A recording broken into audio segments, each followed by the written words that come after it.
Entonces confirmó el profesor Béjar para Sí, su doctor, exposición. confirmó. Ah, bestial, Ya muy estamos bien. grabando. Ya. Sí. Adelante. Entonces, como ya dijimos en una de las clases, Carlos Marx, alemán, este, eh, pues es uno de los fundadores del marxismo, vamos a decir, que comprende el marxismo todos los campos principales de la vida. Economía, basado en la economía inglesa, elaboró su teoría marxista, basado en el socialismo francés, elaboró su teoría, y basado en la filosofía alemana, lógicamente haciendo las correcciones respectivas en tanto de la economía inglesa, del socialismo francés y la filosofía alemana, lo puso de acuerdo a su posición ideológica y política, lo puso de manera adecuada para elaborar su teoría marxista, que está compuesto por dos partes principales: el materialismo dialéctico y el materialismo histórico. ¿Ya? Bien, justamente en el materialismo histórico, lógicamente, Marx habla sobre economía. Eso es importantísimo porque es parte de la vida, la economía. Y sobre todo, por qué existe la explotación del hombre por el hombre y que ha venido a lo largo de la historia del desarrollo de las civilizaciones, desde la etapa del esclavismo, pasando por el feudalismo y el capitalismo, y eso sobre todo en la etapa del capitalismo, por qué sigue la explotación del hombre por el hombre. Entonces, especialmente el desarrollo de la teoría de la plusvalía, Carlos Marx. ¿Ya? Entonces, beneficio que obtiene el capitalista con la venta de las mercancías producidas por el trabajador. Ese es un punto que los capitalistas no aceptan. ¿Ya? Pero ese punto de partida importantísimo de Carlos Marx. ¿Ya? Fíjense, Carlos Marx ha vivido pues en el siglo XIX, 1818-1883. ¿Ya? Relativamente joven ha fallecido el hombre, pero su aporte para el desarrollo de la humanidad, especialmente para interpretar la realidad europea, este aporte es sumamente importante. Entonces, la plusvalía. Para ahorrar tiempo, yo quisiera que pongas la lámina 24, plusvalía. ¿Ya? Ya, doctor. ¿Ya? Porque ese tema es larguísimo. Entonces, a modo de ejemplo, está esa lámina, plusvalía.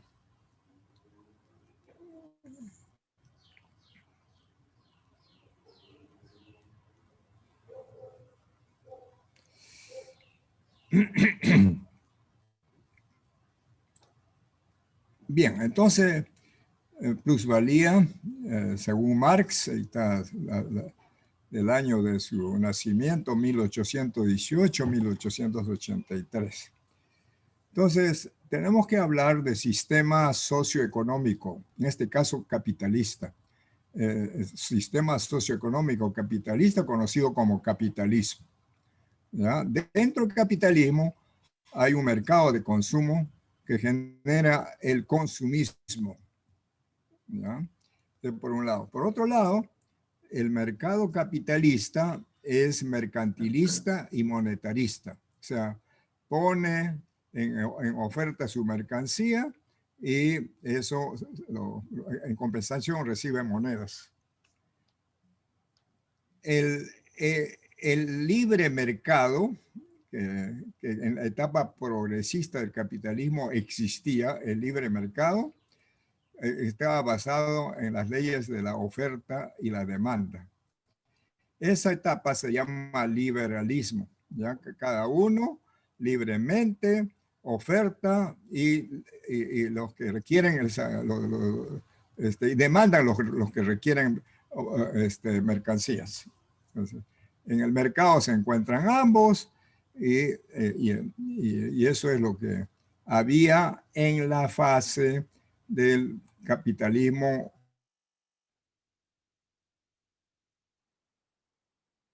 Primeras revoluciones industriales en Inglaterra hasta 1914. Ahí se acabó el liberalismo, es decir, la fase positiva del capitalismo, de progreso. A partir de ese instante entró a su fase imperialista, ¿ya? A una fase donde el mercado nacionales, internacionales, y a todo eso en los últimos decenios se le llama neoliberalismo. No es liberalismo, sino neoliberalismo.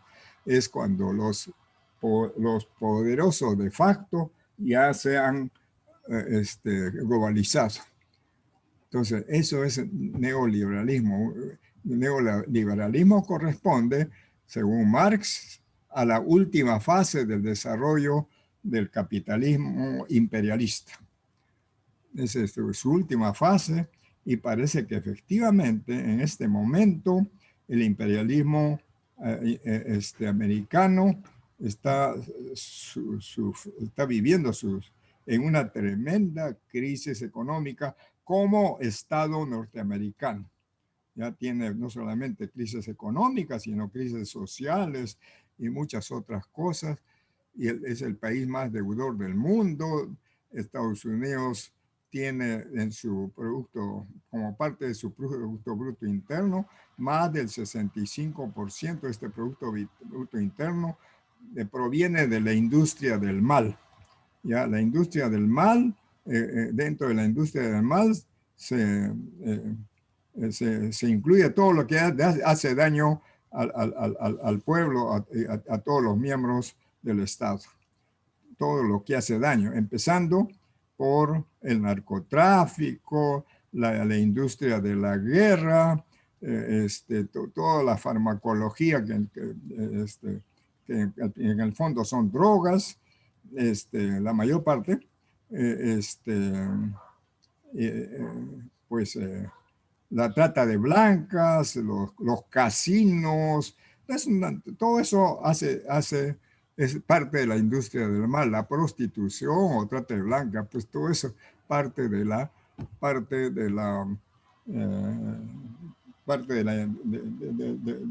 la industria del mal y que le genera, pues para Estados Unidos, más del 65% del Producto Bruto Interno. Eso significa que todo lo que hace daño, incluyendo todo lo que contamina medio ambiente, todas esas tecnologías que contenían medio ambiente, todo eso Estados Unidos no está en capacidad para reformular una nueva política de desarrollo, de continuación de desarrollo. Está atado. Las transnacionales no les interesa los cambios como Estado norteamericano. Ellos buscan sus intereses.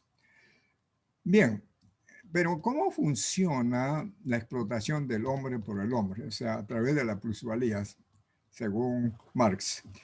Entonces, la cosa es muy sencilla. Hay necesidades a satisfacer, que es la primera columna, y esas necesidades a satisfacer se hace a través del mercado de consumo. Y hay necesidad de lucrar. ¿Quiénes tienen necesidad de lucrar? Los que están en el mercado empresarial, ¿ya? Y, lógicamente, para producir los productos que se ponen en el mercado para satisfacer esas necesidades,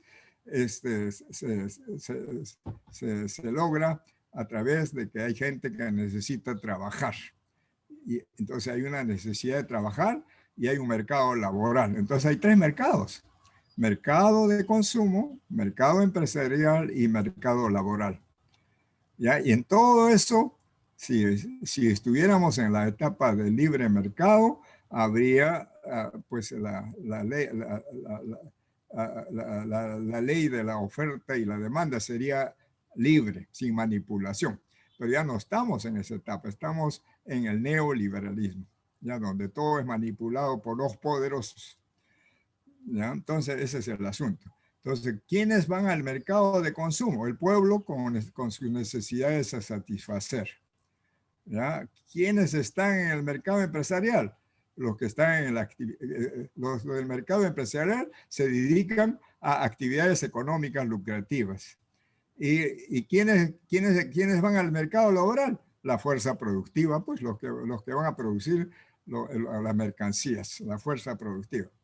Entonces, nosotros tenemos que el pueblo en el mercado de consumo se convierte en consumidor, ¿ya? Y en el mercado empresarial es el empresario, y en el mercado laboral es el trabajador, obrero, que ahí están los tres mercados. Entonces, cuando estamos en el mercado de consumo, o sea, el consumidor, para satisfacer su necesidad, requiere la mercancía 1, ¿ya? Y acude al mercado de E, o sea, al mercado del empresario. El mercado el empresario conoce o cree conocer las necesidades del consumidor de adquirir la mercancía 1 y contrata a D, o sea, al trabajador obrero, para su producción. Entonces, el obrero, para satisfacer sus necesidades básicas de supervivencia, ofrece su fuerza de trabajo al empresario. El obrero o trabajador, por orden y bajo la dirección y riesgo del empresario, produce la mercancía 1 que necesita el consumidor C. Pero no lo hace directamente para C, sino lo hace para E, o sea, para el empresario. Pero que C lo necesita. ¿Ya? Entonces acá hay un intermediario, el empresario. ¿Ya? Entonces el obrero vende su fuerza productiva al empresario y lo que le indica el empresario que tiene que producir, lo produce para que éste lo ponga a disposición de C. Ese es el asunto. Entonces, ahora viene el valor de uso en el mercado de consumo, el valor de uso, o sea, la utilidad de la mercancía 1 para C. ¿Ya? Entonces, hay un valor de cambio en el mercado de consumo, un valor de cambio. O sea, que se vende esa mercancía por el precio Y, que C le paga en unidades monetarias a E, o sea, al empresario. El empresario, a su vez, maneja costos. Es decir, para producir la mercancía, gasta pues para producirlo y hay un costo total del empresario. Ese costo total del empresario es X más Z. ¿Y qué cosa es Z? Z son los costos de todos los insumos, actividades y obligaciones empresariales, pero que no aportan beneficio a él, al empresario. O sea que todo es costo para él. Todo es costo para él. Entonces, la plusvalía es igual a la diferencia entre Y, que es el precio de venta del producto, que es el valor de cambio que el consumidor le paga a E, menos el costo total, que es X más Z. Entonces, Z ya hemos visto que es todo lo que realmente gasta el empresario, en todo aspecto, costos directos, costos indirectos, costo fijo, costo variable, como se le llame, pero es todo lo que gasta. ¿Y qué cosa es X. Entonces, para eso nos vamos al mercado laboral. El valor de uso, dice, es capacidad que tiene O para producir la mercancía 1 y otras mercancías. ¿Ya? Ese es el valor de uso, pero en el mercado laboral. Valor de uso, capacidad que tiene el O para producir la mercancía 1 y otras mercancías. Entonces, acá hay un valor de cambio también en el mercado laboral. El valor de cambio es que es un salario X que él le paga al obrero. O sea, que el empresario le paga al obrero en unidades monetarias para la producción de la mercancía 1. Entonces, eso también es lo que le paga, eso también es costo para el empresario. Por eso estamos diciendo, costo total de empresario, X más Z. Todos los insumos que es Z más el salario que le paga o sea, al trabajador obrero. Entonces, la plusvalía es simplemente la diferencia entre el valor de cambio en el mercado del consumidor, el Y, menos todos los costos, ¿ya? X más Z. A eso se le conoce como plusvalía, según Marx. Pero en la vida también, en la realidad también le llaman beneficio, rentabilidad, utilidad, margen, como quiera llamarse. Por Marx le llama plusvalía. Entonces, entre lo que vende y lo que gasta el empresario queda una plusvalía, ¿ya? Esa plusvalía es la que se adueña el empresario. Ese es el lucro del empresario. Ese es el fondo del asunto. Entonces, dentro de todos los costos Z está todo lo que paga el empresario al Estado. Los impuestos, que al final no paga ningún impuesto el empresario. Doctor, perdón, Sí. pero hasta donde yo sé, de la plusvalía sale el impuesto.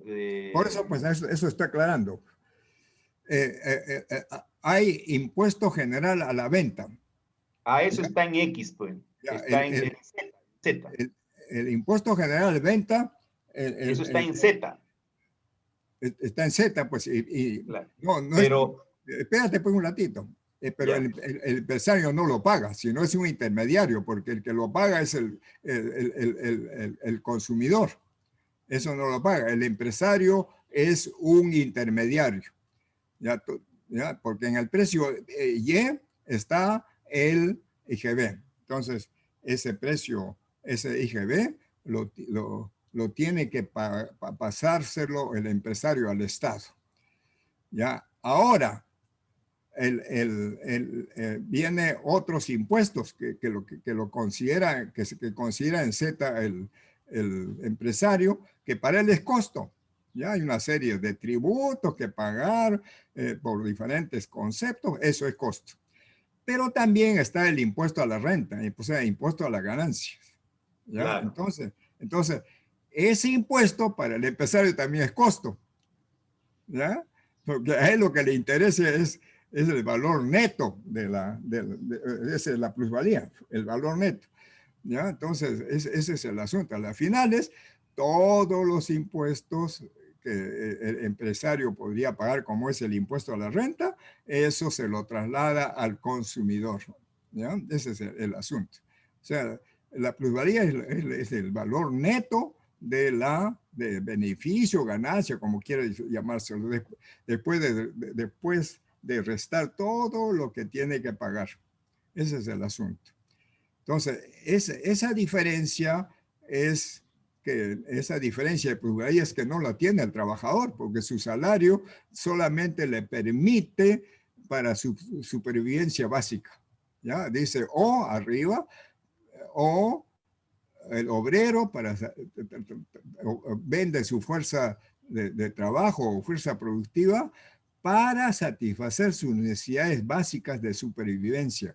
ofrece su fuerza de trabajo a él. Entonces, por lo general, es de supervivencia todo el salario que recibe, y a veces todavía el empresario no cumple con todas las normas laborales, no paga todo lo que las leyes que son favorables en el sistema capitalista al empresario, ni siquiera cumple con todo eso. Entonces todavía hay además de explotación, hay sobreexplotación. Ese es el asunto. Entonces, el obrero no tiene plusvalía. El único que tiene plusvalía es el empresario. Eso, por ahí viene pues la acumulación de riqueza. Ningún trabajador tiene posibilidad de acumular riqueza. Y si alguna vez con ese salario puede ahorrar, es que se está ajustando cada vez más la correa. Está su supervivencia, pues no es adecuada. Ese es el fondo del asunto. Entonces, no es nada extraordinario esto de la teoría de Marx, pero no aceptada por los capitalistas, ¿ya? Ese es el fondo del asunto, porque pues, Marx está desenmascarando de que el empresario desarrolla cualquier empresa solamente con fines lucrativos. No es con otra cuestión de satisfacer a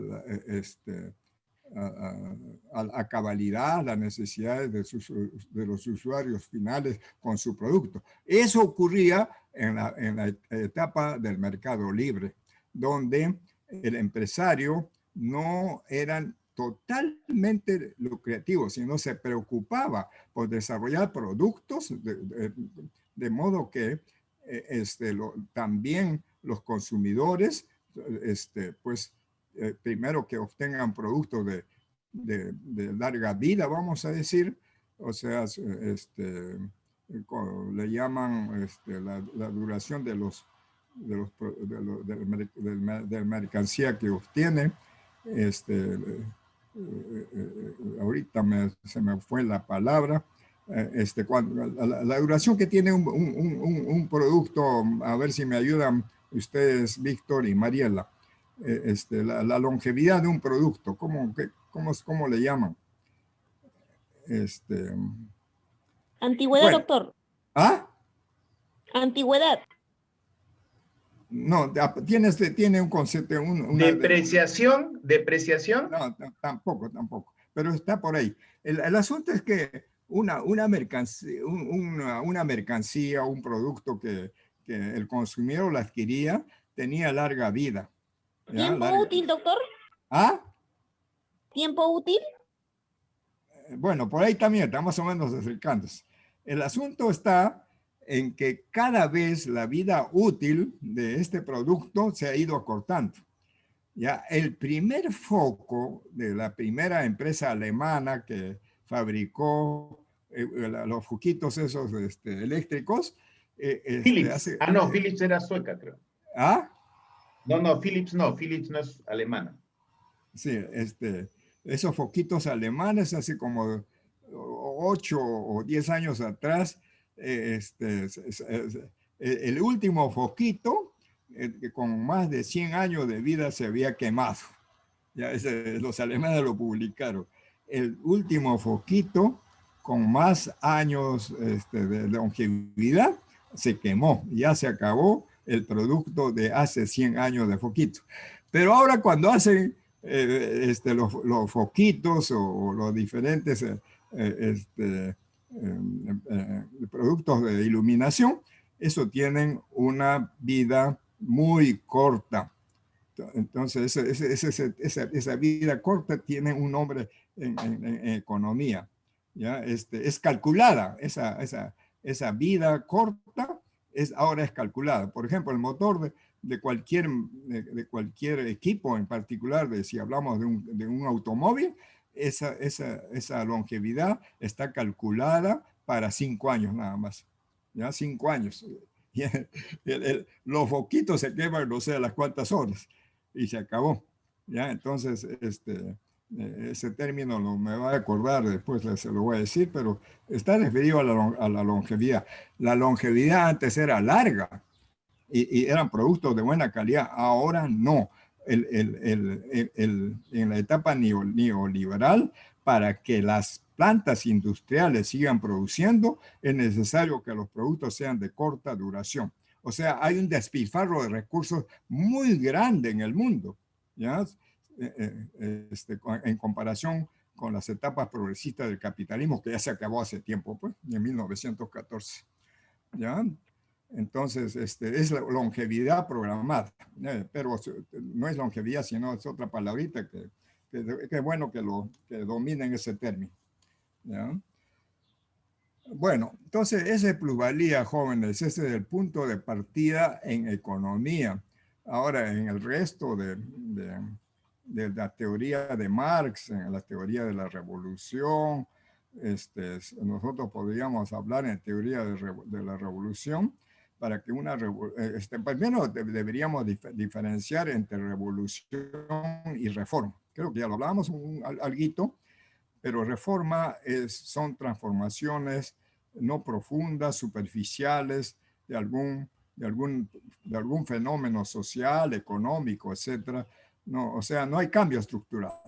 En cambio, la revolución significa cambio en la estructura del problema. ¿Ya? Cambio en la estructura, o sea, cambio profundo. Eso se ha motivado generalmente por antagonismo entre las partes que conforman el sistema, entre los intereses de los diferentes grupos. Pues hay poderosos de facto y los que no somos poderosos, ¿ya? Y que podríamos ser poderosos si es que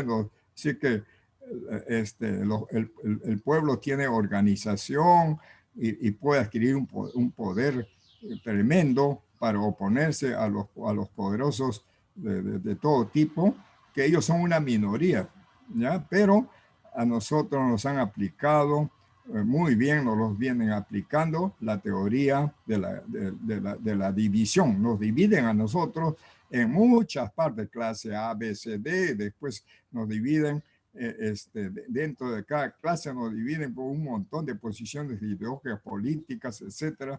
Entonces, en vez de que el pueblo se unifique, está más dividido el pueblo, ¿ya? Entonces hay una última entrevista que le hacen a José Pepe Mujica, expresidente de Uruguay, con respecto a las elecciones en Ecuador, que ha habido ahora último, y con elecciones en el Perú. Entonces, Pepe Mujica es un hombre progresista de izquierda. Él lo que dice, que es muy conciso el hombre, lo que dice que siendo el pueblo tan grande en número, pero es muy desunido. O sea, los problemas de la izquierda siempre ha sido la división, el divisionismo. Si el divisionismo lo hubieran podido superar en Ecuador, se hubiese juntado pues la gente izquierdista de Correa con con el otro grupo de Pachacute, y hubiera sido una tremenda fuerza y hubiesen ganado las elecciones. En el Perú lo mismo está ocurriendo. Los partidos de derecha, que son una minoría, digamos, en relación al pueblo, pero que saben engañar al pueblo, pero aún así, si se hubiesen juntado todas las organizaciones políticas de izquierda en el Perú, la ventaja hubiese sido más grande. No ese 19% que ha logrado este profesor, sino muchísimo más grande. O sea, el divisionismo es lo que hace de que la mayoría de la gente que es la que sufre, porque los que están en el mercado laboral pues es la inmensa mayoría, ¿ya? Y en el otro lado está una inmensa minoría. Entonces, esa inmensa mayoría, en vez de acumular fuerzas para enfrentar, está totalmente dividido. Esa es la ventaja para los poderosos, pues, ese es el asunto. Entonces, por eso que tratan de aplicar cualquier medida para la división. Sin embargo, tampoco pueden controlarlo todo. Entonces, Marx dice, para que se produzca una reforma, bueno, las reformas son consecuencia de contradicciones internas dentro del sistema. Eso se puede arreglar mediante reformas. Pero cuando se presentan antagonismos de los diferentes actores, eso no se puede resolver vía reformas. Eso se resuelve mediante revolución. O sea, el cambio es estructural. Pero para que se produzca una revolución es necesario que al mismo tiempo se den dos factores, los factores de la revolución. El primer factor de la revolución es el factor objetivo, es decir, que todos sabemos que este problema o problemática debe ser resuelto. O sea, no solamente sabemos, sino que estamos pidiendo inclusive a gritos, por favor, que se acabe la corrupción, por ejemplo, ¿no? Entonces, que se acabe la corrupción. Entonces, cuando pasamos objetivamente, todos, tanto de derecha, izquierda, centro, todo lo que sea, la gente sana de esas partes, derecha, izquierda, centro, hay gente sana. Los corruptos son en cantidad muy pequeños, por si acaso. ¿Ya? Entonces, la gente sana de cualquier posición ideológica, política, está pidiendo que se acabe la corrupción. O sea, ese es su objetivo, eso no. Ahí está la mayoría. Pero cuando se pasa al factor subjetivo, ahí viene un tremendo problemón. Primero, los intereses creados por esos pequeños grupos de poder que les interesa mantener la corrupción, porque por ahí es donde más gana. Por eso que estamos hablando sobre una manipulación del mercado. ¿Ya? O sea, es el liberalismo. En el liberalismo no les interesa acabar con todos los males de la sociedad, empezando por la corrupción. ¿Ya? Entonces, y eso lo están defendiendo y lo propagandizan a través de sus posiciones ideológicas, políticas y también las medidas que toman para evitar que los pueblos se unan y que combatan de verdad. Eso lo propagandizan con todo el poder que tienen, controlando todos los medios, no solamente controlando, sino manejando todos los medios de información, manejando todo el sistema educativo del país, etcétera, etcétera.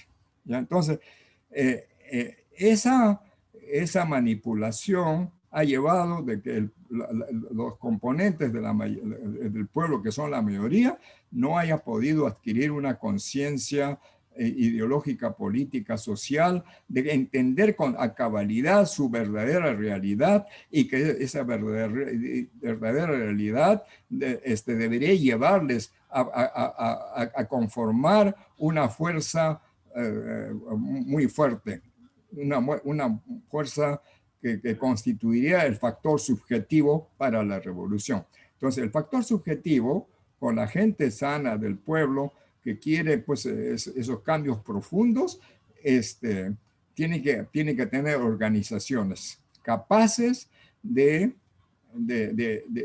llevar a cabo esas transformaciones profundas. Entonces, en este momento, jóvenes, la izquierda, el pueblo, si bien todavía no en gran mayoría, no más del 50%, ya está exigiendo cambios profundos a través de lo que ha planteado este profesor, pues, Pedro Castillo, ¿no? Entonces, él ha planteado nueva constitución, que él no se va a rodear ante nadie. Bueno, eso es lo que está pues expresando a través del voto popular. En algunas regiones con más del 50% tiene apoyo, pues en Ayacucho, Apurímac, Huancavelica, más del 50% ha votado por él.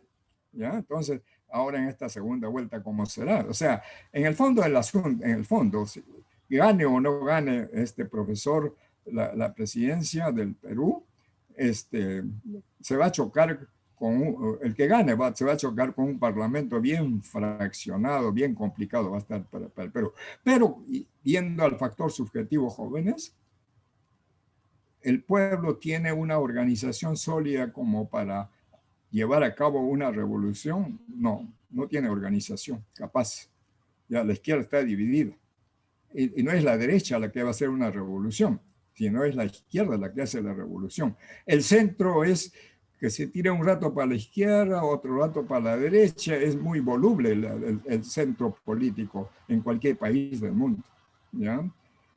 Y en ese centro político hay mucha gente del pueblo, ¿ya? Que está apoyando, inclusive apoya bastante fuerte, hasta la ultraderecha ha apoyado a López, ha apoyado al economista de Soto, y está apoyando a Keiko. Keiko es ultraderecha, ¿ya? Entonces, pero tiene gente que han sabido los humoristas manipularlo a su favor. Entonces el pueblo está dividido, pues. Entonces, Doctor, tengo una consulta. Sí, adelante. ¿Los microempresarios son de derecha o son de izquierda? Depende de su posición ideológica política, pero en el fondo... Pero los microempresarios están en el centro, según aquí el esquema de plusvalía de Marx. Pues, por eso, pues, ellos tienen un problema. Al mismo tiempo, como microempresarios son trabajadores, ¿ya? Ellos mismos trabajan, pero al mismo tiempo son empresarios. Entonces, un empresario y también un ingeniero, nosotros. Claro, los ingenieros somos microempresarios, los que tienen su pequeña empresa. Bueno, no tanto como microempresarios, pero sí como ingenieros, tenemos nosotros algo con que explotar a otros. Tenemos conocimientos, esos conocimientos nos permiten explotar a otros. Claro, en economía, pero, sí. En economía, cuando uno va a un banco, o sea, yo he ido a un banco, ¿no? Yo tengo una empresa chica, entonces yo dije, ellos te clasifican micro, mediano, macroempresario de acuerdo a tu plusvalía anual. Así es. De acuerdo a los movimientos que realiza, pues, ¿no? De cuánto pone en el banco este microempresario y cuánto saca, y por ahí indirectamente sacan cuánto le queda, ¿no? Muy bien. Entonces, para que haya una revolución, tiene que haber una organización capaz de conducir esa revolución, tomar el poder, y lo más importante es hacer los cambios que ha ofrecido, pues, o que tiene planificado para hacer. ¿Ya? Entonces, esa organización debe contar con gente capaz, pues, para hacer todos esos cambios. Si no lo tiene, es débil. El caso particular de la revolución que ocurrió para la independencia del Perú en 1821, pues San Martín no tenía a quién entregar el poder. ¿Ya? San Martín viene a hacernos, a ayudarnos en la revolución de la independencia. Luego San Martín no tenía que entregar el poder, tuvieron que llamarlo a Bolívar. Bolívar tampoco tuvo a quien entregar el poder. Él tenía una idea de la Bolívar muy interesante, que hasta ahora todavía subsiste: la unidad de muchas naciones juntas para poder hacer frente al imperialismo yanqui que se estaba formando. Bueno, que en esa época todavía no era imperialista, pero Bolívar ya tenía esa visión de que Inglaterra va a transferir su poder a los Estados Unidos, su poder económico. Esa visión ya lo tenía, lógicamente influenciada por la gente progresista europea que también influyó en Bolívar. Entonces, ni San Martín ni Bolívar tenían a quien entregar el poder, o sea que no había fuerzas revolucionarias organizadas. La fuerza revolucionaria más o menos organizada que hubo en 1780 con Túpac Amaru II fue totalmente diezmado por los virreyes del Perú, pues, ¿ya? Entonces, por los virreyes españoles en el Perú. Entonces, no había fuerza capaz de tomar. Pero el antagonismo existía. Teníamos que acabar con con el colonialismo español. Se acabó el colonialismo español, pero insistió, te ve, hasta 1860 y tantos, en el que ya ese último, en el que España ya acepta de que efectivamente ya el Perú es independiente. ¿Ya? Pero caímos pues en la dependencia, en el colonialismo inglés y después ahora estamos viviendo el colonialismo del imperialismo americano. ¿Ya? Bueno, entonces, Doctor, yo tengo una observación al a ver, particular. a ver. Los alumnos deben entender, si ustedes van a Chile, la mayoría en Santiago de Chile son blancos. La mayoría en Santiago de Chile son blancos. Ustedes que ven venezolanos que han venido, la mayoría de venezolanos son blancos. Donde hay nativos oriundos de nuestros países, son Ecuador, Perú y Bolivia. Nada más. Nada más. Ecuador, Perú y Bolivia. El resto de países, como Chile, Venezuela, México es otra realidad, ¿no? Parece a nosotros. Entonces, yo he leído historia, hay que entender que el Perú fue en ese tiempo de la invasión, se destacaron en Lima y en algunas provincias por la extracción del oro españoles, ¿no? Y los blancos son españoles. Por eso es que Juan Pablo Vizcardo y Guzmán, que era peruano, que vivía en Inglaterra, él escribió la carta dirigida a los españoles americanos, con el propósito que los españoles americanos se independicen de su propia idea con relación a España, así como lo hicieron los Estados Unidos de América, ¿no? Los Estados Unidos eran colonos, y ellos querían, ya que he colonizado estas tierras, yo quiero hacerme de estas tierras, y ellos lucharon en contra de Inglaterra, ellos mismos, ¿no? Ellos mismos lucharon en contra de Inglaterra, con algo de apoyo de los franceses, para liberarse, ¿no? del coloniaje británico. Eso no pasó, pues, en nuestra realidad, ¿no? Entonces, ¿qué es lo que pasa? Ahora recién último, ¿no?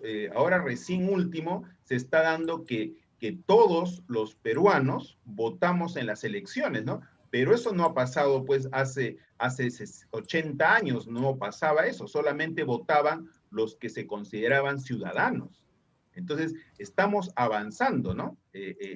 Estamos avanzando, pero estamos en la época, de repente, tenemos la tecnología punta de todo el mundo, pero en cuanto a una sociedad, estamos todavía en pañales, estamos recién una sociedad que se va formando.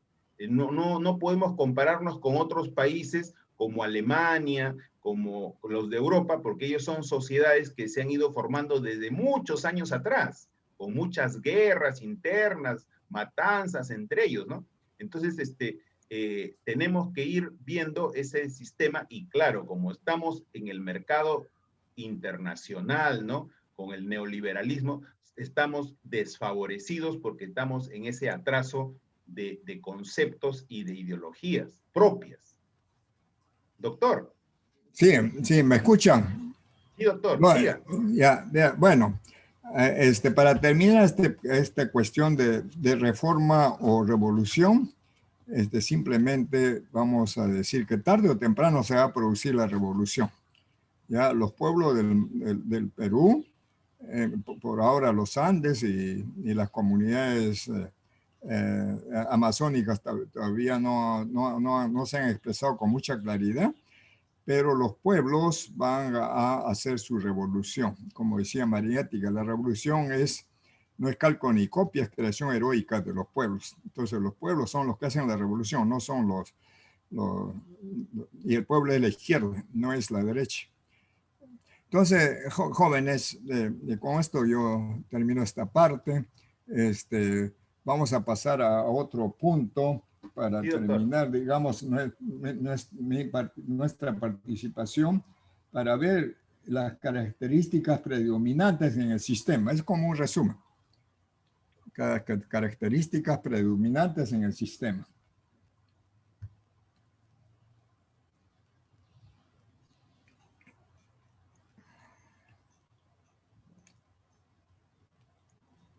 Bueno, entonces, este es a modo de resumen, jóvenes.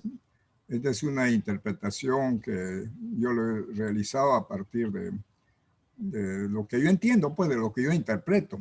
Puede seguramente no estar de acuerdo Víctor, Mariela y ustedes, alumnos. Cada uno al final de cuentas va a interpretar en particular a nuestra patria, a nuestro Perú. Y el Perú es sistema y tiene características predominantes que así lo he llamado. Para empezar, no todo es negativo, pues Perú es un país con inmensa riqueza humana, es multiétnico y pluricultural.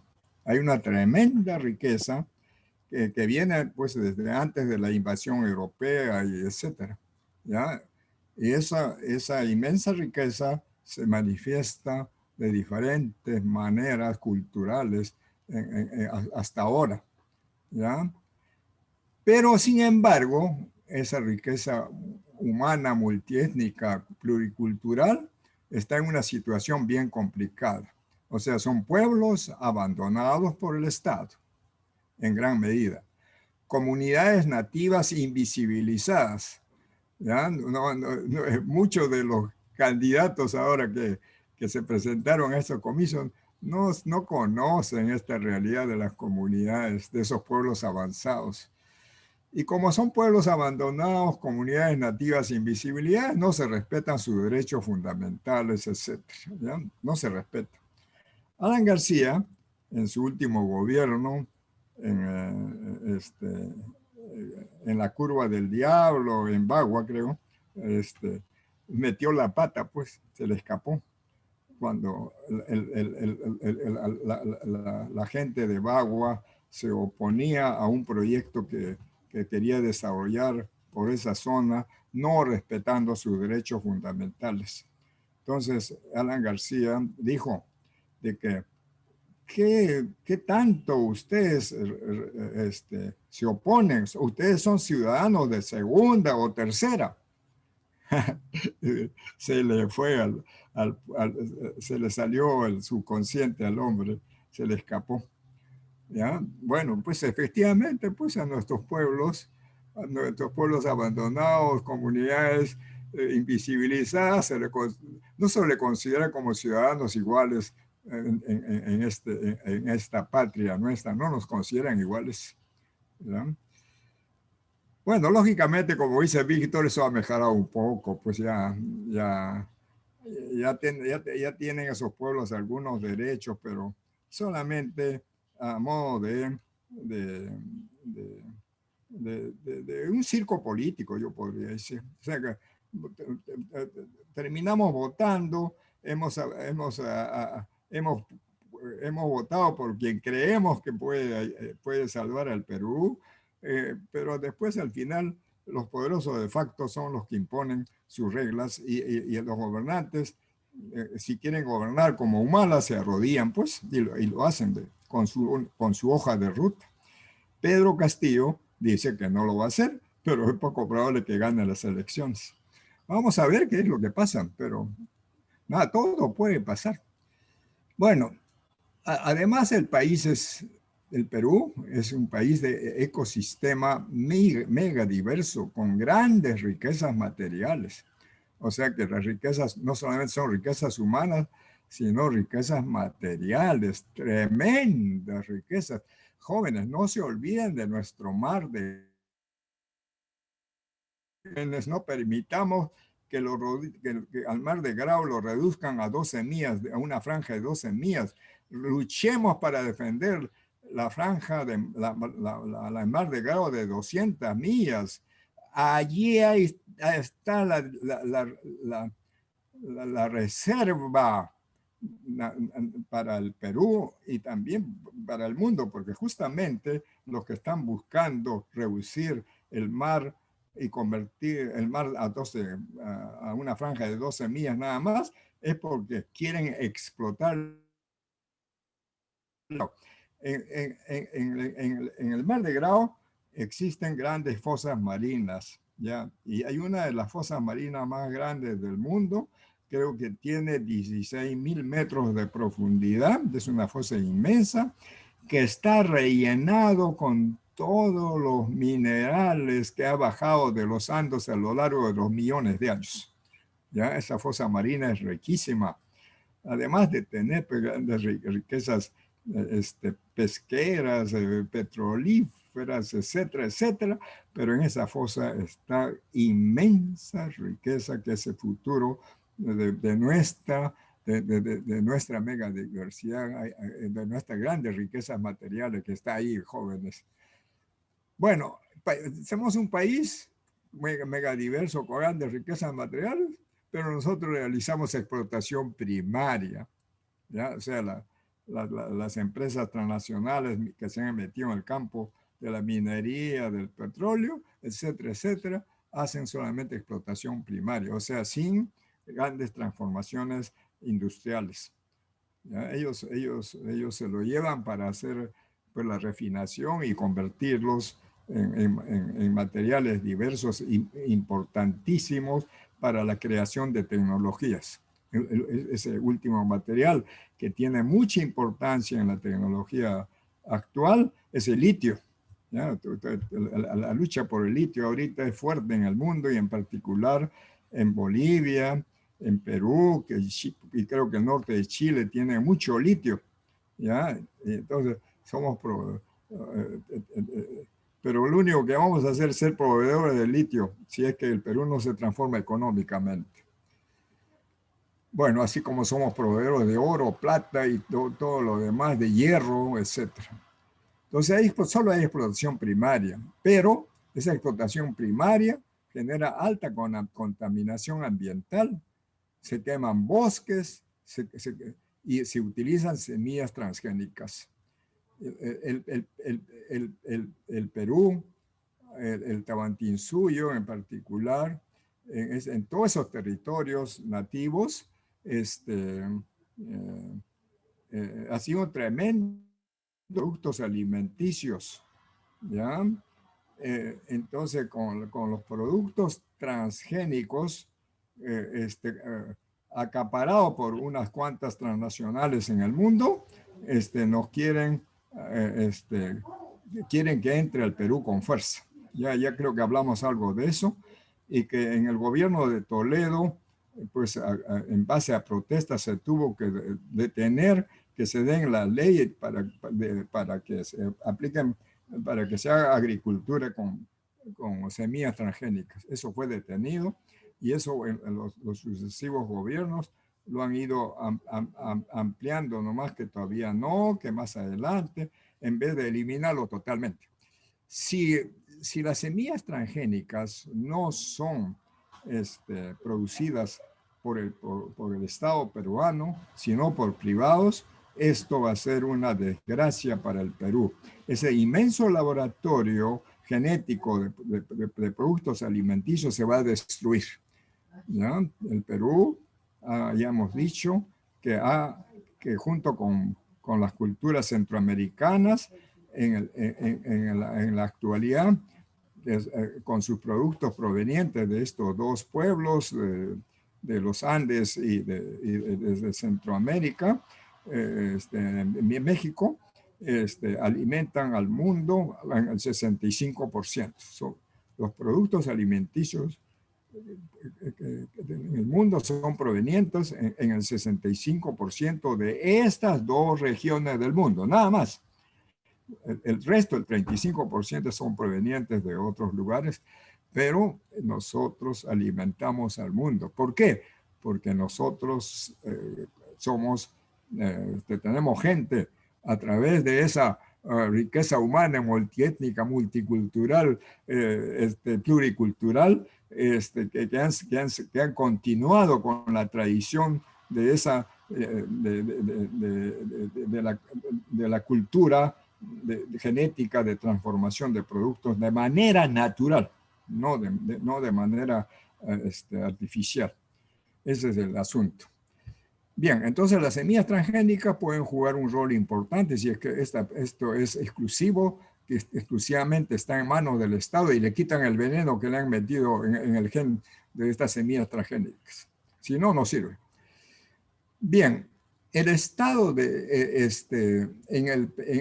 sistema Perú tiene un Estado de derecho, no es un Estado de justicia. Esto en todas las constituciones del Perú se dice que el Estado peruano es un Estado de derecho, pero no es de justicia. ¿Qué significa esto? De que el derecho está basado en normas, leyes, reglamentos, etc. Pero las leyes que tienen fuerza, o sea, las normas que tienen fuerza de ley son primero elaborados en base a la Constitución vigente, que no es de justicia, sino de derecho, porque uno de los artículos, vuelvo a repetir, de la Constitución, que lo reconoce al Perú como Estado de Derecho. Entonces, ¿quiénes se establecen las leyes? Son los parlamentarios, pues. Los parlamentarios dan sus leyes. Y ahí hay gente que representa a diferentes grupos, pues, económicos, poderes, sociales, etcétera, etcétera. Entonces, a las finales, los que imponen su poder son los poderosos de facto y los demás que apoyan que el sistema no cambie, que el sistema de derecho no cambie. Entonces salen las leyes, generalmente en favor de los poderosos. Entonces, por lo tanto, las leyes que se establecen en el Perú no son de justicia. Y el Poder Ejecutivo, esas leyes no lo puede, o sea, la ley que da el Parlamento no es inmediatamente aplicable, sino el gobernante de turno lo tiene que publicar. O sea, podría no publicarlo, mejor dicho, si no se publica en el diario oficial del peruano, esa ley no es aplicable. Y además hay que elaborar el reglamento, y ese reglamento lo elabora pues el Poder Ejecutivo. Entonces, el Poder Ejecutivo también está dominado por los poderosos de facto. Entonces, si bien la ley puede tener buena intención, podría tener buena intención de llevar hacia la justicia, pero cuando se reglamenta la ley, todo eso se deforma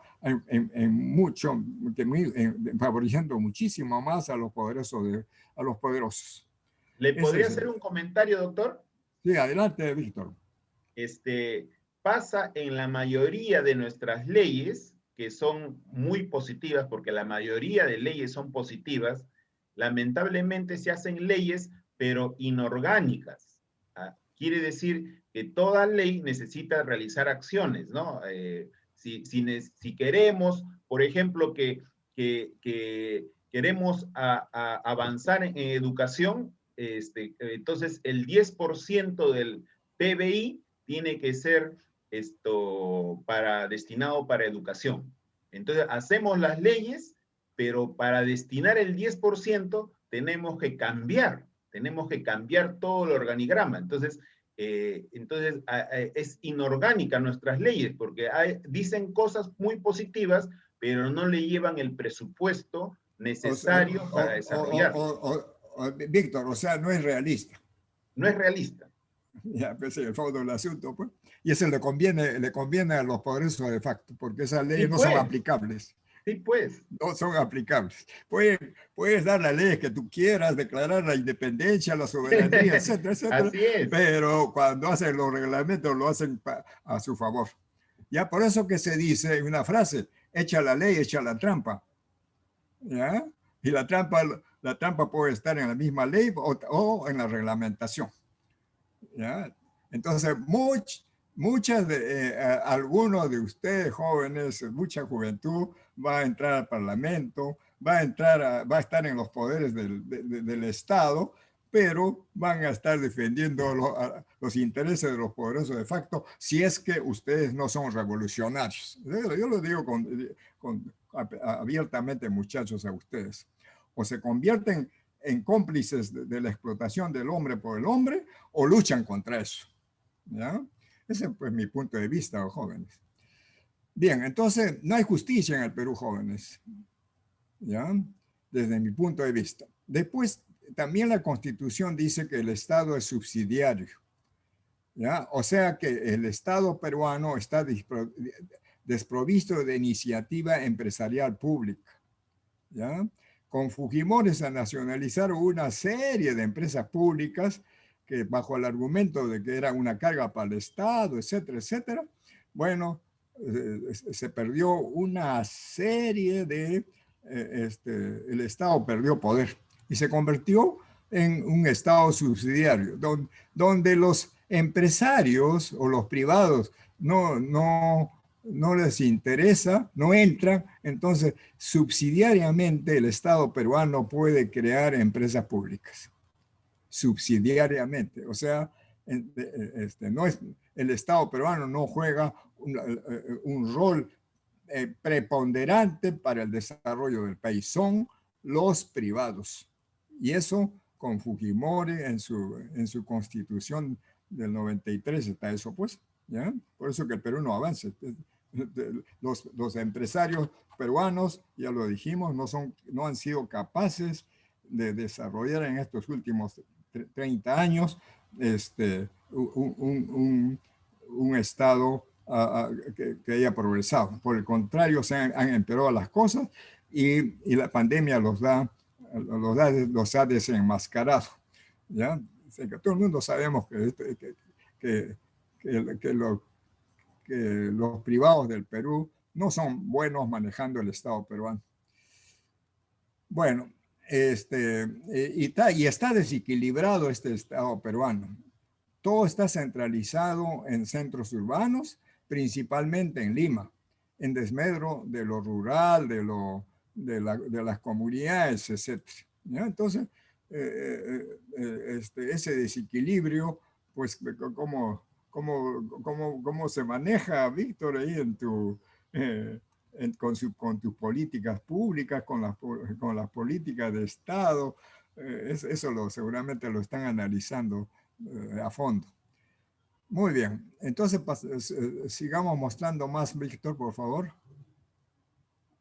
Bueno, el sistema se caracteriza también por ser anárquico. O sea, en la anarquía no se respetan las normas existentes. O sea, se dan una serie de normas y los primeros que no respetan las normas porque no les conviene a los poderosos, son los primeros en no respetarlo.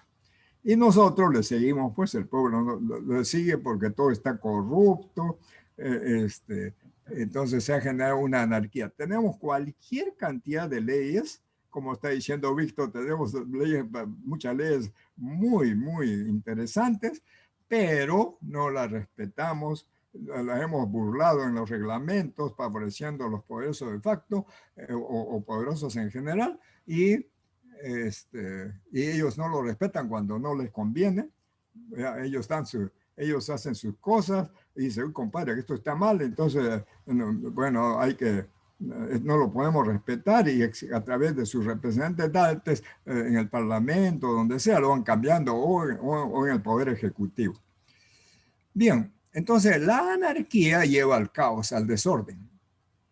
Y ese desorden está garantizado porque no hay una política de Estado para el desarrollo integral sostenible del país. No hay política de Estado para el desarrollo integral, sostenible, y si quieren aumente y humanista del país. No hay. ¿Ya? No hay. Entonces, es un caos en el Perú. esa anarquía y caos lleva a la corrupción. Y ya que todos conocemos, y que esa corrupción no motiva, sino desmotiva al pueblo, desmoraliza al pueblo, ¿ya? En un estado donde se desarrolla hacia el progreso, el pueblo está motivado, está moralmente, moralmente está mejor dicho, con la moral alta y participa activamente en el desarrollo de las políticas de Estado que los gobernantes de turno puedan plantear. Pero como no plantean nada nuestros poderosos, nuestros gobernantes, entonces lo único que nos queda al pueblo es supervivir nada más. Entonces, mejor dicho, estamos desmotivados, nuestra moral está baja, y solo algunos microempresarios creen que van a salir de sus problemas. Algunos lo logran, pero no todos, ¿ya? Entonces hay una desmoralización y desmotivación bastante generalizada en los pueblos. Y cuando le dan la oportunidad, como en estas elecciones, a ver hacia dónde debe ir el Perú, bueno, se expresan en la forma que se han expresado en estas votaciones. Esta corrupción, esta anarquía, este caos, pues se maneja muy bien a través de la desinformación. ¿Cómo se traduce en inglés el fake news, Víctor? ¿Con las falsas verdades? Falsas noticias. Falsas noticias o falsas News verdades. News es noticia. Noticia, bueno, con falsas noticias, pues. Entonces, ahora con esas falsas noticias lo van a quemar a Pedro Castillo. ¿Ya? O sea, que le van a meter tal cosa, que él ha hecho tal, violador, no sé cuántas cosas, que está con el Movadef, con Sendero y toda esa cosa. Pero como O sea, va a ganar Keiko. es bastante probable que gane Keiko, pero tampoco no está garantizado. O sea, depende del pueblo que no se deje burlar, pues va a depender del pueblo. Entonces, lógicamente, mucha gente estamos esclarecidos, nosotros no caemos en esa trampa, pero pues hay gente del pueblo atrapada por la desinformación, ¿ya? Entonces, y como dijimos, los poderosos tienen la sartén por el mango, tienen la forma de manipular la conciencia humana, aunque sea temporalmente a partir de estas desinformaciones. Esta es su herramienta principal de estos corruptos, porque a la final los poderosos son corruptos. No es el pueblo, por si acaso, los corruptos son los poderosos. También en el sistema reina la agresividad. Existe la guerra en vez de la paz, es decir, existe la competencia en vez de la cooperación. Competencia en vez de cooperación. Inclusive en la formación curricular de ustedes, muchachos, pues en los reglamentos. La competencia que debe adquirir un egresado de la UNI o de las facultades civiles. Competencias. ¿Ya? Entonces, a ustedes los estamos formando para guerreros. ¿Ya?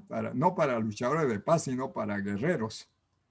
¿Ya? Cuando debe ser lo contrario. Debemos buscar la cooperación entre todos. Y hay una contradicción también, pues, porque el trabajo en la vida práctica es competencia entre los competidores en el mercado, pero el trabajo dentro de las empresas es de cooperación. Hay una contradicción ahí que se maneja pues, soterradamente, ¿no? Pero sin cooperación, ninguna empresa que quiera salir va a lograrlo. No es pura competencia, jóvenes, es competencia en el sistema, en este sistema capitalista, porque todo el mundo guerrea para ver quién se favorece más en los negocios, en lo que sea, pero dentro de sus empresas tienen que buscar la cooperación. En esa cooperación, los empresarios, pienso que es como parte de la política neoliberal, a sus trabajadores no le dicen trabajadores, sino colaboradores, colaboradores. Y eso para mí, eso es falso. A mí me contratan no como colaborador, sino como trabajador para producir algo. Eso lo ha dicho clarísimo Marx, que lo hemos visto. A mí me están empleando, contratando con responsabilidad para hacer algo. No, no soy responsable, me botan a patadas. Ya hago mal las cosas, me las sacan. Entonces, no hay colaboradores, lo que hay son obreros o trabajadores que bajo responsabilidad de las cosas que debe hacer, lo tienen que hacer. Así que es una manera soterrada de querer desaparecer el concepto de trabajador. Lo están considerando el como detalle, colaborador. doctor, Sí, un Víctor, comentario. adelante. El detalle que ya las empresas que usan estos términos modernos ya tienen en su plana cada vez menos cantidad de obreros, porque ahora como los trabajos son más sofisticados, entonces el término de obrero, ya los obreros en las grandes industrias las están cambiando por robots. Entonces, hay Bueno, pero hay esos un robots cambio. pero esos robots son elaborados pues por trabajadores pues que hacen los robots. O sea que está bien, se van a introducir robots, pero los seres humanos vamos a ser totalmente necesarios, Víctor. Los robots van a ser, Claro. los robots van a ser usados en trabajos riesgosos, etcétera. Pero la creatividad no tiene ningún robot, la creatividad que tiene el ser humano. No, pero ¿Ya? claro, el trabajo que se realiza idéntico todos los días, ¿no? Que es, por ejemplo, la fabricación de algún producto, todos los días se hacen lo mismo, ¿no? Sí, pues Ese trabajo, esa es la industrialización, pues. claro. Nada. Pero, Diga, doctor, disculpe. pero para esa industrialización ha habido gente que ha pensado y que son trabajadores, que sean tercerizados, que le llamen colaboradores o como quieran llamarlo, son trabajadores, ¿ya? Son obreros, han sido contratados. Muy bien. Entonces, también el sistema, ya dijimos que se caracteriza por la agresividad. Por ejemplo, en nuestro sistema de construcción, hay una serie ¿cómo le llaman? De esos extorsionadores. ¿Ya? Comienzan extorsionando a los trabajadores primero, después extorsionan al ingeniero residente, después, pues, si puede, extorsionan al empresario. Entonces, es una agresividad tremenda, solo en nuestro campo. Imagínense en todos los otros campos, la extorsión existe, no solamente por el lado de gentes maleantes, que no son de cuello corbata, sino hay también maleantes de cuello corbata, ¿ya? Así que por todos lados está esto. Bueno, el sistema anda acelerado, porque los proyectos que se desarrollan en el Perú sobre los proyectos de infraestructura que desarrollamos en el Perú, tienen plazos sumamente cortos, ¿ya? Y más adelante, cuando ya vean la teoría de la productividad del trabajo, ustedes van a entender que plazos cortos para producir algo genera baja productividad del trabajo y eso lleva a un despilfarro de recursos tremendo. Se pierden horas hombre, horas máquina, mucho desperdicio de recursos materiales, etc. Entonces, esta aceleración es porque les conviene a los inversionistas recuperar su capital invertido en la fase de construcción, sobre todo, donde se invierte mucho dinero, en el tiempo más corto posible. Y eso lleva a despilfarro de recursos. Y el mundo entero despilfarra recursos, habiendo cuánta gente necesitada de recursos, sobre todo gente que tiene hambre, pero se hay un despilfarro de recursos tremendo. Después, en el sistema Perú hay un centralismo de los poderosos fácticos nacionales y mundiales. De esto ya hablamos. David Rockefeller es el que planteó el plan de gobierno único mundial. Pero que hasta ahora no lo van a lograr y no creo que lo logren nunca. Pero siguen en ese intento. El club de Bilderberg son los continuadores, parece, de esta idea. Siguiente, por favor. ¿Todavía nos queda tiempo? Sí, 20 minutos, doctor. Ah, qué bien. Bueno, acá nosotros en el sistema Perú y en el sistema capitalista en general, hay una desculturización. En vez de culturizarnos más jóvenes con respecto a épocas pasadas, a épocas de nuestros abuelos, de nuestros antepasados, hay un aparente avance de la cultura, pero en el fondo hay un retroceso. Es una desculturización. Ya, de Negri, un intelectual peruano que hace poco murió, tenía su programa, no me acuerdo cómo se llamaba su nombre, pero su apellido era de Negri, un hombre muy directo, que decía las cosas por su nombre. Él habló Marco Aurelio. Marco de Negri, sí. Marco Aurelio. Marco Aurelio de Negri, ese hombre. Le permitieron, tenía su programa, porque es muy inteligente, ¿no? Canal 7. Canal 7 lo tenía, pues. Bueno, le permitían, y ahí estaba el don. Pero él estableció el concepto cacosmia cultural. O sea, la cultura que nosotros tenemos es cacósmica, es decir, es basura, es caca, ¿ya? Cacosmia cultural. ¿Ya? ¿Y de dónde viene este concepto de cacosmia? El cacosmia cultural es su invento, digamos, de esta frase de él, pero la cacosmia viene de Europa, o en particular de Europa occidental. No me acuerdo, en España o en algún otro país, un rey quería que su país sea pues ordenado y que sea limpio. Entonces comenzó a canalizar, o sea, a colocar redes de desagüe para que no, porque las redes de desagüe eran acequias por la que se desaguaba todo el agua fecal, pues, ¿no?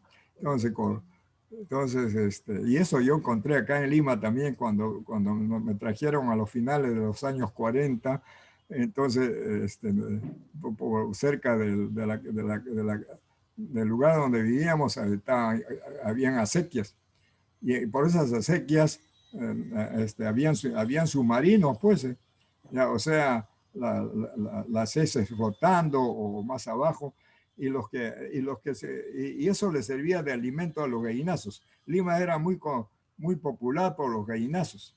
Ahora también hay, pero están en los basurales. Pero antes era en toda la ciudad, estaba lleno de gallinazos. Y ellos son los que se ocupaban de algo de la limpieza pública, vamos a decir. Bueno, entonces en Europa algún rey quiso canalizar y el pueblo se opuso. O sea, la mayoría se opuso. ¿Ya? ¿Por qué razón? Porque ya no iban a sentir esos olores a los que su sistema olfativo se había deformado. Se habían acostumbrado al olor pues, de esa pestilencia. ¿Ya? Acá en el Perú, no sé en qué parte del Perú, no sé si en Lima, no me acuerdo exactamente, publicaron en los noticieros de que una señora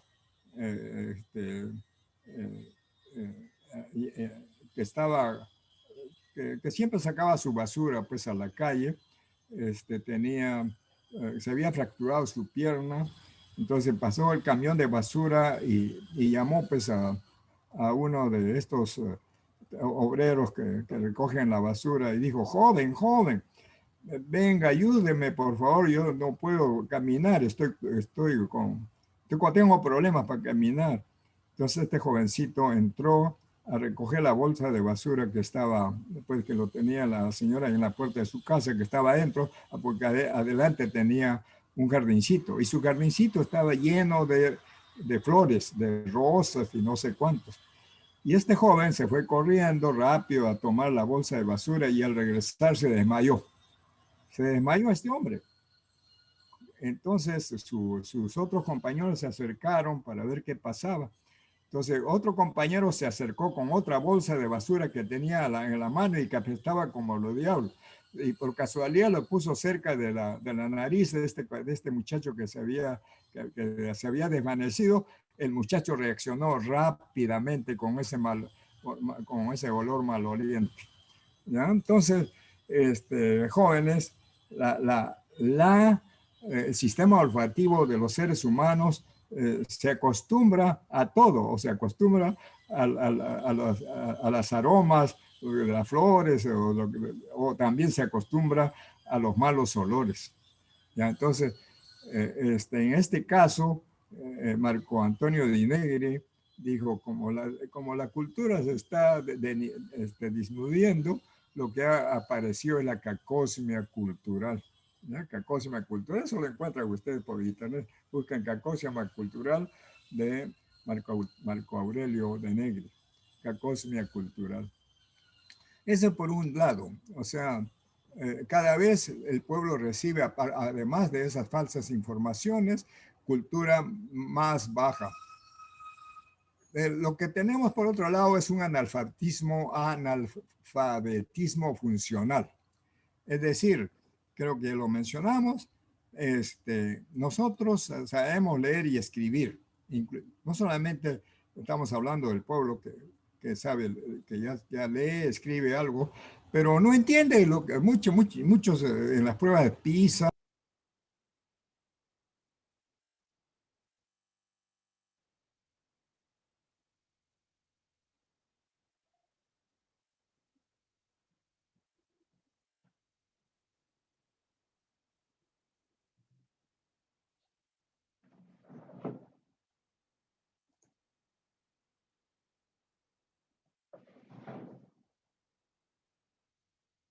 Ya regresa el doctor.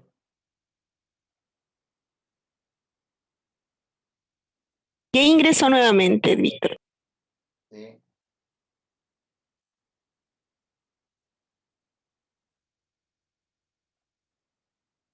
Doctor, está con el micro apagado.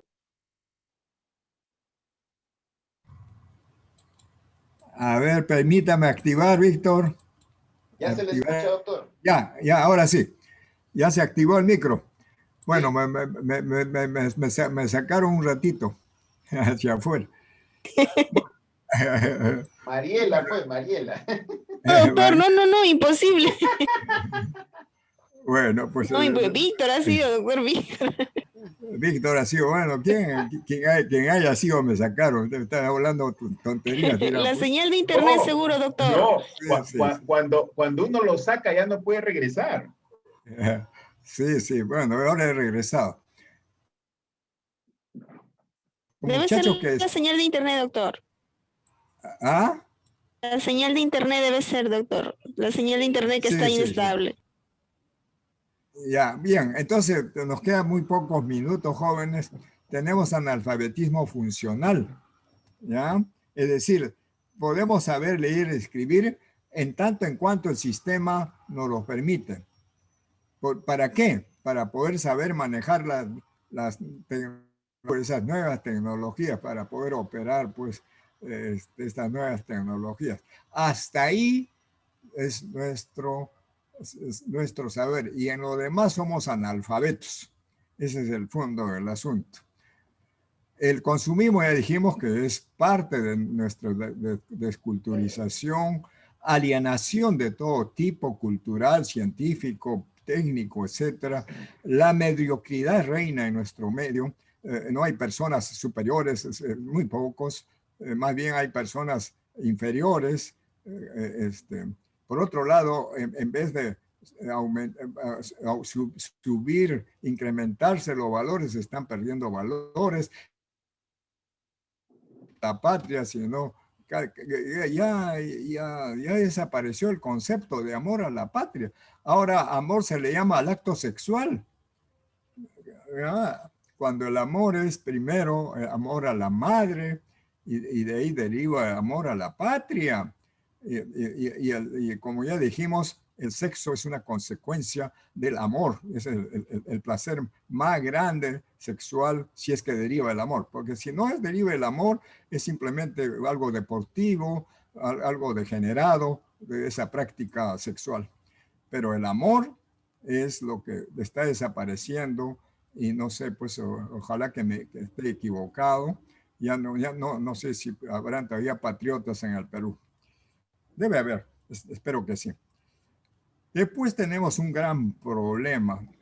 Debido a que a nosotros nos han dividido, etcétera, etcétera, no manejamos ideales, ¿ya? No tenemos referencias. Y al no tener ideales bien claramente establecidos, o en todo caso nos han metido falsos ideales, ¿ya? Y no nos permite ideologizarnos correctamente. Entonces hay desidealización, hay desideologización, y la desideologización no nos permite politizarnos correctamente. Y es importante la politización de todos nosotros porque toda la vida práctica es política en cualquier campo, no solamente en el campo de la política